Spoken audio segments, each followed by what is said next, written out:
Welcome back students in our channel Pooja Maths Point. So students, today we will do further chapter number 3 which is trigonometric function.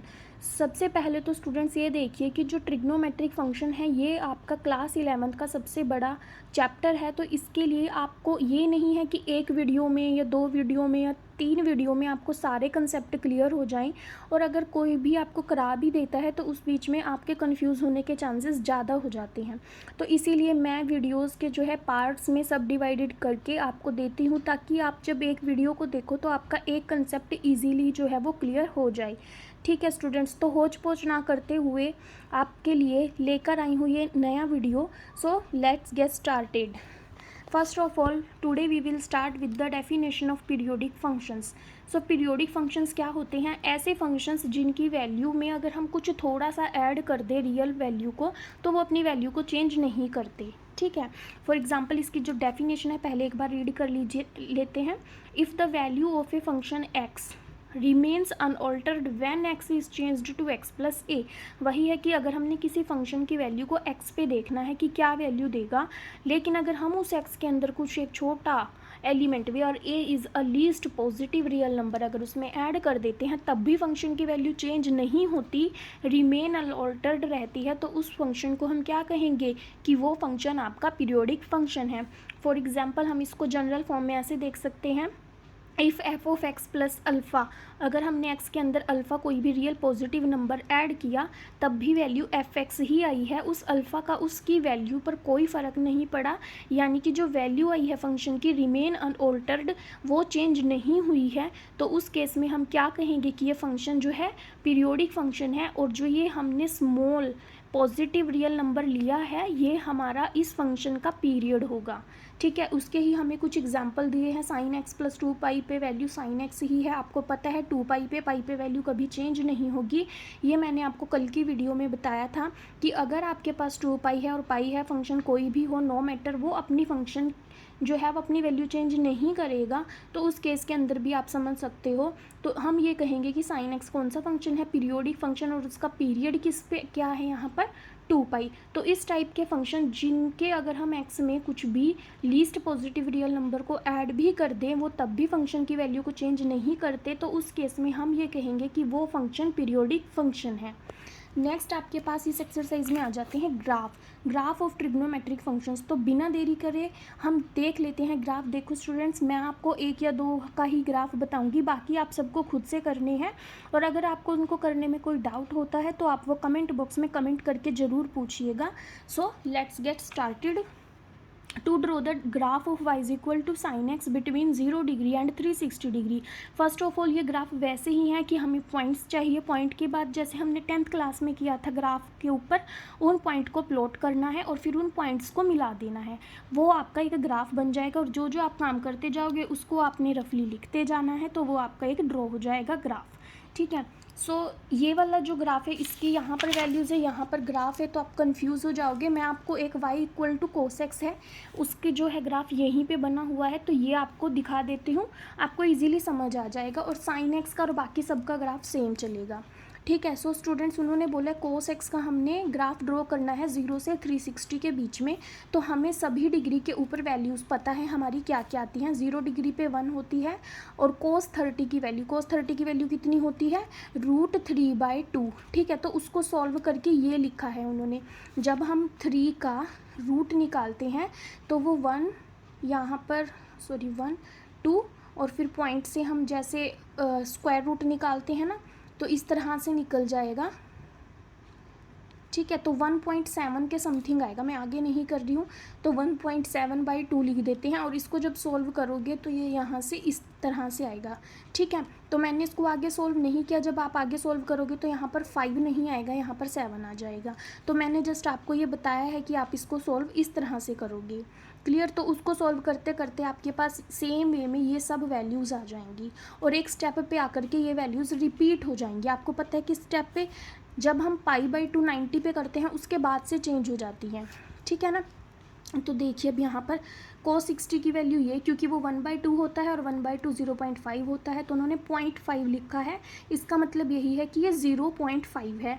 cos 90 पे value 0 होती है तो 0, 120 पे फिर से उन्होंने रिपीटिंग स्टार्ट कर दी है। तो ऐसे करके उन्होंने सब डिग्री के ऊपर वैल्यूज़ आपकी लिख ली हैं। अब हम देखते हैं कि हम इसको प्लॉट कैसे करेंगे, ड्रॉ कैसे करेंगे ग्राफ को, और प्लॉट कैसे करेंगे पॉइंट्स को। सो फर्स्ट ऑफ ऑल यहाँ पर 0 डिग्री पे 1 वैल्यू है, तो 0 डिग्री पे 1 वैल्यू है तो यहाँ पर लगेगा, क्योंकि 0 डिग्री ये जा रही है, 1 यहाँ पर है, तो पॉइंट यहाँ पर मीट करेगा। सेकंड है 30 डिग्री 0.87, 30 डिग्री ये है और 0.87 1 से नीचे आएगा कहीं पर, तो हमने यहाँ पर इस पॉइंट को प्लॉट करा। थर्ड वन है आपका 90 पे 0, तो 90 डिग्री ये है, 0 आपका यहीं पर मिलेगा तो यहीं पे आ जाएगा। फिर है 120 पे माइनस का 0.5, तो 120 का ग्राफ ये है, माइनस आपका नीचे आ जाएगा और 0.0 माइनस में ये रहा तो यहाँ पर आ जाएगा। फिर 150 पे -0.87 किस पे है ये, 150 पे, तो 150 पे जब करेंगे पॉइंट -8.7 तो यहाँ पर आ जाएगा। ठीक है, तो इसी तरह करके हमने एक एक प्लॉट जो कर लिया है वो सारे के सारे हमने प्लॉट कर लिए। जैसे 360 पे 1 है तो 360 आपका ये रहा, और ये 1 पे है तो आपका ये 1 यहाँ से जाएगा, तो ये 360 पे 1 यहाँ पे कहीं आ जाएगा। अगर आप इसको यहाँ से करोगे, ये वाला पॉइंट इसका है, जो ये एंड वाला पॉइंट है ये 361 वाला है। ठीक है, तो हमने इन सभी जो भी पॉइंट्स हमने प्लॉट किए हैं इनको जब ज्वाइन कर देंगे तो हमारे पास ग्राफ आ जाएगा cos x का between 0 degree and 360 degree.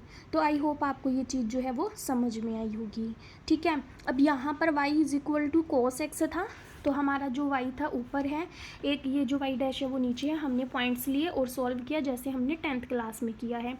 Similarly आप y = 10x का कर सकते हो। उसके लिए जो है वो पॉइंट्स मिलेंगे ही नहीं। पॉइंट्स मतलब आप इसको ऐसे थोड़ी निकालोगे कि यहाँ से लेकर के गए फिर ये ऐसे, नो, आपको जैसे कर्व जहाँ तक मिलेगी वहाँ तक, जहाँ पर वो इन्फिनिटी वाला पॉइंट आ जाएगा आपको एंड कर देना है। ठीक है जी, ये इसी तरह से इसका ग्राफ बन जाएगा y = कोसिकेंट x का।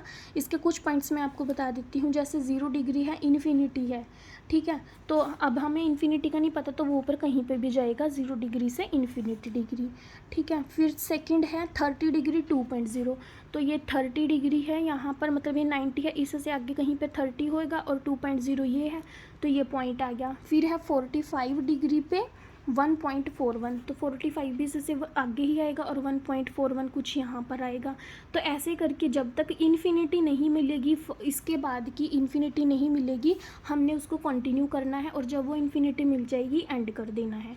फिर नेक्स्ट स्टेप चलना है -इन्फिनिटी से, फिर आगे से इस वाले तक, इस इन्फिनिटी तक हमने ये जो है इसको करना है। कहने का मतलब है कि जब एक बार आपने स्टार्ट किया, इन्फिनिटी आया तो वहीं पर एंड करो। जितने उसके पॉइंट्स इन दोनों इन्फिनिटी के बीच में है उनको प्लॉट करो, ज्वाइन करो। फिर से इन्फिनिटी स्टार्ट है, फिर से आगे आपको इन्फिनिटी मिलेगी, तो जितने भी बीच के पॉइंट्स आपने प्लॉट किए हैं उनको ज्वाइन कर दो। ठीक है, तो इसी तरह से आपका सीकेंट का हो जाएगा और कोसिकेंट का हो जाएगा। फिर आपके पास है ये कोट का है, कोट का भी सेम टाइप में चलेगा। आगे आते हैं इस टाइप के ग्राफ, जहाँ पर आपको एक का ना करके, जैसे यहाँ पर तो आपको एक एक फंक्शन का, ट्रिग्नोमेट्रिक फंक्शन का ग्राफ ड्रॉ करना था। अगर आपको मान लो ग्राफ ऑफ द टाइप इस टाइप से आ जाए कि 2 फंक्शन का आपको ग्राफ ड्रॉ करना है, तो उस केस में दोनों का ही ड्रॉ करोगे। वो मैं आपको बता देती हूँ कि किस हिसाब से। लेकिन यहाँ पर एक चीज़ देखिए, यहाँ पर y = a sin x है। अगर मैं इक्वेशन कंसीडर कर लूँ कि y = 2 sin x है, तो इसका मतलब ये है कि हमने sin x के फंक्शन को 2 बार रिपीट कर देना है, और इसमें जो जिस कर्व पे मिलेगा उस कर्व के कॉरेस्पॉन्डिंग, यानी y = sin x के कॉरेस्पॉन्डिंग मैं इस वाले को निकाल सकती हूँ ईजीली। कैसे? y = sin x का ग्राफ मैंने अभी, जो फर्स्ट ग्राफ है वो sin x का है, आप वो बनाओगे, आपने ड्रॉ कर दिया। फिर आपको 2 sin x के लिए वैल्यूज़ फाइंड आउट नहीं करनी पड़ेगी, मैं दिखाती हूँ आपको। देखिए ये है 0, π/6 हमने सारी वैल्यूज़ लिख ली। आप चाहे तो इसको डिग्री में लिख सकते हो।